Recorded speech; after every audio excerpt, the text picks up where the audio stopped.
Sveiki gerbėmieji. Karyboje manevras vienas iš esminių operacijų elementų. Tam, kad būtų galima vykdyti manevrą, reikalingas mobilumas, kuris sukuria netikėtumo veiksnį.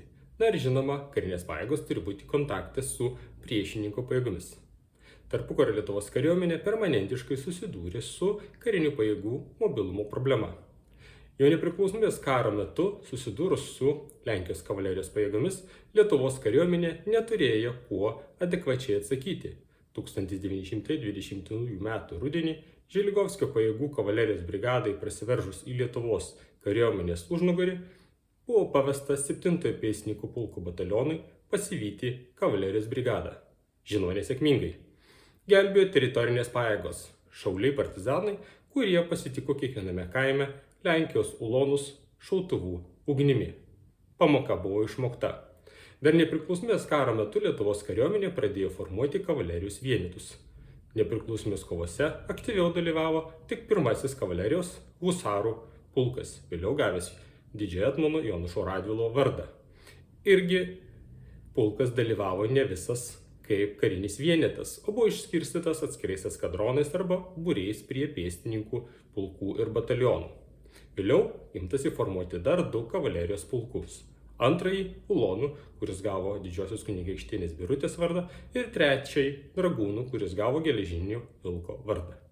1926 metais taupymo sumetimais 3-asis kavalerijos pulkas buvo išformuotas.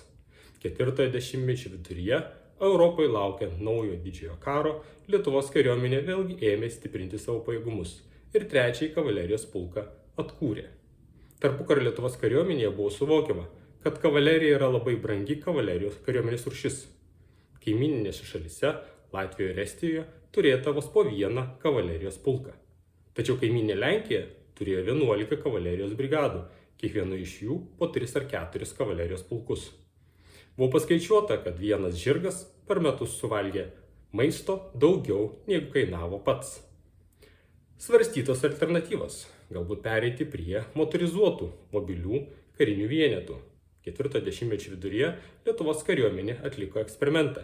Suformavo vadinamąją motorizuotą rinktinėlę, kurios sudėtyje buvo motociklai, sunkvežimiai, lengvieji automobiliai, tankeliai ir greta kavalerijos vienetą. Jiems pavestos užduotis tarp Kauno ir Kaišiadorių rudenį, kai yra rudeninis poelaitis.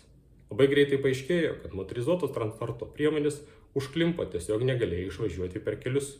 O kavalerijos vienetai, nepaisydami prastų oro sąlygų, galėjo judėti ir netgi teritorijomis, kuriuose nebuvo geresnių kelių.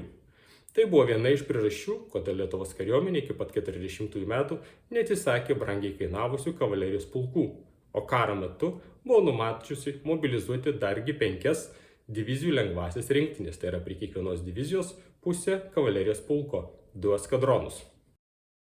Antra priežastis, kodėl Lietuvos kariuomenė neatsisakė kavalerijos, tai yra galimybė pakeisti prarastus arklius Lietuvoje turimais arkliais. Tai yra, pagal žemės ūkio surašymą, Lietuvos žemės ūkio buvo daugiau nei 500 000 žirgų. Lietuvos kariuomenės poreikis pagal karo meto etatus buvo 32 000, taigi didžiulis rezervas. Lygiagrečiai konstatuota, kad praradus motorizuotas transporto priemonės, sunkvežimius, motociklus, automobilius, jų atstatyti nebūtų buvę galimybių, nes Lietuva negamino jokių motorizuotų transporto priemonių.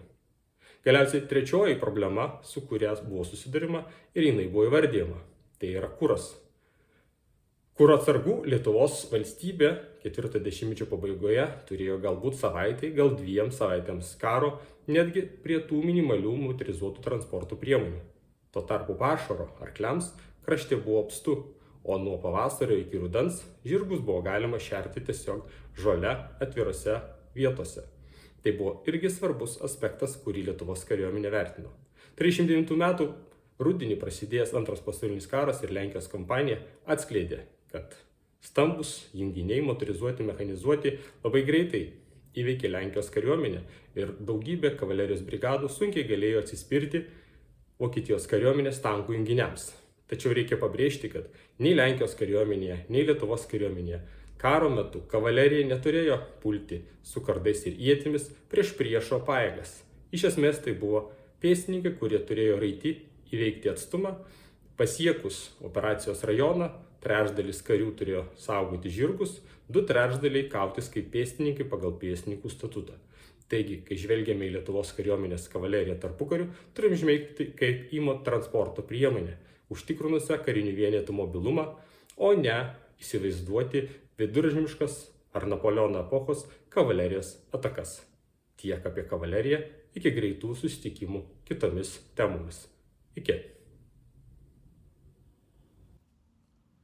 Mintimis su jumis dalinasi karo istorikas, Klaipėdos universiteto Baltijos regiono istorijos ir archeologijos instituto vyresnysis mokslo darbuotojas, docentas daktaras Vytautas Jokubauskas.